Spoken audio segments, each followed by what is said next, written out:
On a narrow strip of land in East Asia, something extraordinary has happened by accident.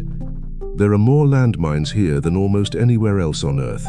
More military fortifications per kilometer than anywhere in the world. Hundreds of thousands of soldiers face each other across it in a war that technically never ended. Watchtowers, barbed wire, motion sensors, and through all of this, the red-crowned crane, one of the most endangered birds in the world, winters peacefully in the fields. The Asiatic black bear has been photographed raising cubs here. An estimated 6,168 wildlife species have been documented. Of the 267 endangered species on the Korean peninsula, 102 of them, more than a third, make their home in this strip of land. This is the Korean Demilitarized Zone, the DMZ. It is 250 kilometers long and approximately 4 kilometers wide. It has been a no-man's land since 1953, when the Korean War ended not in a peace treaty, but in an armistice, a temporary pause in a war that is legally still going on. A strip of land created by human violence, maintained by human fear, and inhabited in peace by animals that have flourished precisely because humans have stayed out. The Korean War began on June 25, 1950, when North Korean forces crossed the 38th parallel and invaded South Korea. Within weeks, Chinese forces entered on the North Korean side. For 3 years, the conflict lurched back and forth across the peninsula, producing enormous casualties and destroying cities that had stood for centuries. On July 27, 1953, the fighting stopped.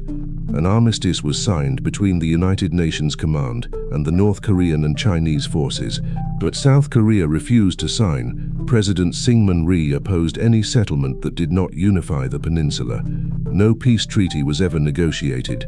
The armistice froze the front lines. That temporary cessation is now 72 years old. The Korean War has not ended. South Korea and North Korea remain officially at war. The DMZ was established as a buffer zone, 2 kilometers wide on each side of the military demarcation line. No military forces, no civilians. The land, suddenly emptied, was left to itself.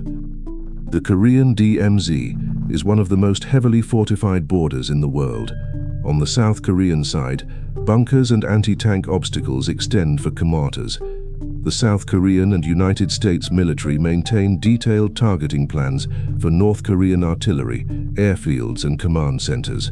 North Korea has approximately 1.2 million active duty military personnel, the 4th largest active military in the world, for a country of 26 million people.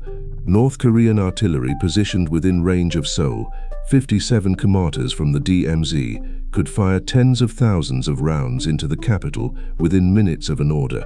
The DMZ contains landmines in quantities that have never been fully mapped. Both sides laid mines during and after the Korean War, and neither has complete records of where all of them are. The soil has shifted, the vegetation has grown over, the mines remain. A mountain goat photographed by conservation cameras bears scars of a mine detonation on its legs. The wildlife navigates the minefields, the humans cannot. The Joint Security Area at Panmunjom is perhaps the world's most surreal military installation. 2 rows of blue conference huts straddling the military demarcation line, United States and South Korean soldiers in combat stances facing North Korean soldiers, meters apart. Tourists from the south visit, North Korean tourists from the north. For a strange hour, the 2 sides stand within arm's reach of each other. 2 villages exist inside the DMZ itself, one South Korean, one North Korean. Both are extraordinary anomalies in what is otherwise a wilderness. On the South Korean side, Taesangdong, Freedom Village, with approximately 200 residents. Residency is inherited, not applied for. Residents must be inside a perimeter fence every night by curfew. Exempt from military service and most taxes. They fly a 100-kilogram flag on a 98-meter flagpole, part of a decades-long flagpole competition with the North. On the North Korean side, Kijongdong, Peace Village. It has no confirmed permanent residents. Lights in the buildings go on and off on timers. Curtains move mechanically. No inhabitants have ever been observed going about normal daily activities in decades of surveillance from the South Korean side. It is believed to be a Potemkin village, built entirely for display. For decades, both sides operated loudspeaker banks across the DMZ. South Korea broadcast news of the outside world, K-pop, weather. North Korea broadcast its own propaganda. In 2018, both sides silenced their speakers as part of an inter-Korean détente. In 2024, South Korea reactivated them, in response to North Korea sending balloons carrying trash and manure across the border. The loudspeaker war resumed. When the Korean War ended in 1953, and the DMZ was cleared of human habitation, something unexpected began. The land, left to itself, started to recover. The Korean peninsula had been intensively farmed for thousands of years, forests cleared, wetlands drained, wildlife pushed to marginal areas. And then, across a 250-kilometer strip, all of that stopped. In the 70 years since the armistice, the DMZ has rewilded itself. Rice paddies became wetlands, cleared hillsides grew back into mixed forest, and into this recovering landscape came animals that had been locally absent for generations. The South Korea National Institute of Ecology has documented 6,168 wildlife species in the DMZ and its surrounding areas. Of the 267 endangered species on the Korean peninsula, 102, 38%, live within or immediately adjacent to the DMZ. The red-crowned crane winters in its frozen rice paddies. The Siberian musk deer, hunted nearly to extinction elsewhere for its musk gland, lives in its forests. The Asiatic black bear, the long-tailed gorals, the golden eagle, the cinereous vulture, all flourish here. The irony is complete. The demilitarized zone is not demilitarized at all. It bristles with military hardware, but it has achieved what every nature reserve in Asia has failed to achieve: the complete, enforced exclusion of human economic activity from a large, biodiverse landscape. No farmer has cultivated this land in 70 years. No developer has built on it. No hunting party has entered it. The landmines that make it dangerous to people make it, paradoxically, safe for wildlife that is light enough not to trigger them. Conservation scientists have noted with uncomfortable awareness that any peace agreement between North and South Korea that opened the zone to human settlement and economic development would likely be the single most damaging ecological event in Korean history. The animals of the DMZ are protected by the same hostility that has kept two armies facing each other for 70 years. Peace might save human lives. It would almost certainly destroy this ecosystem. The Kim dynasty has governed North Korea since its founding.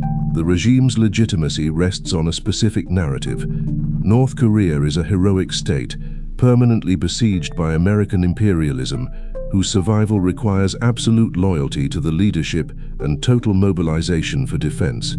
The DMZ and the threat from the south are not problems to be solved. They are the reason the regime exists in the form it does. North Korea's nuclear program is the endpoint of this logic. The United States has removed non-nuclear regimes that abandoned weapons programs. In Iraq, in Libya, Kim Jong-un has made the calculation explicitly. Nuclear weapons are the ultimate guarantee of regime survival.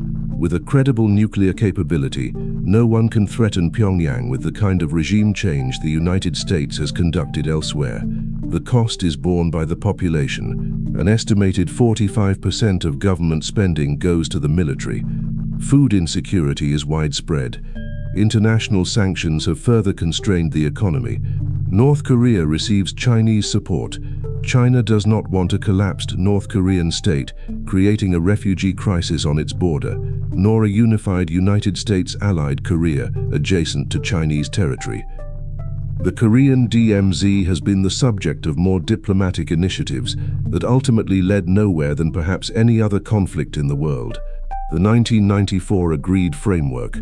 North Korea freezes its plutonium program in exchange for oil and light water reactors, collapsed in 2002 when North Korea was revealed to be pursuing a secret uranium enrichment program in parallel. North Korea conducted its first nuclear test in 2006. South Korea's Sunshine Policy pursued engagement through economic cooperation. The Kaesong Industrial Complex, just north of the DMZ inside North Korea, employed over 50,000 North Korean workers producing goods for South Korean companies.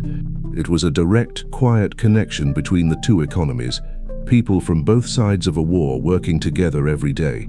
It was suspended in 2016 after North Korea's fourth nuclear test and has never reopened.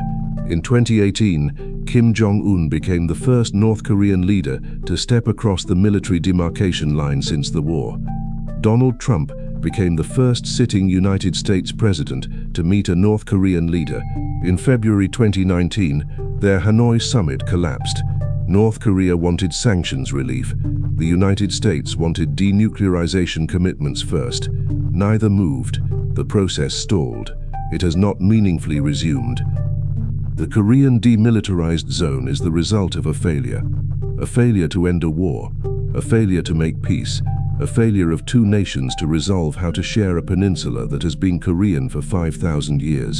And from that failure, from the 72-year inability of anyone to resolve anything, one of the most remarkable wildlife sanctuaries in Asia has emerged, entirely unintended, entirely accidental, maintained not by conservation policy, but by the continuing threat of violence. The red-crowned crane does not know about the armistice.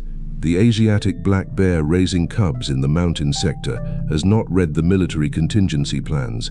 The Manchurian trout in the Imjin River have been swimming undisturbed, while two of the world's most heavily armed military forces have faced each other across the water. The two Koreas are, by almost any measure, the most dramatic divergence of a single people in modern history. The same language, the same culture, the same genetic stock, divided in 1945, hardened in 1953, shaped for 70 years by completely opposite systems into what are now two quite different societies. The question of Korean reunification is one of the most complex in modern geopolitics, and the DMZ, that accidental Eden, would face its greatest ecological threat at the moment of its greatest geopolitical triumph, the moment that peace finally came. I'm InMaps, and this is the world, one line at a time.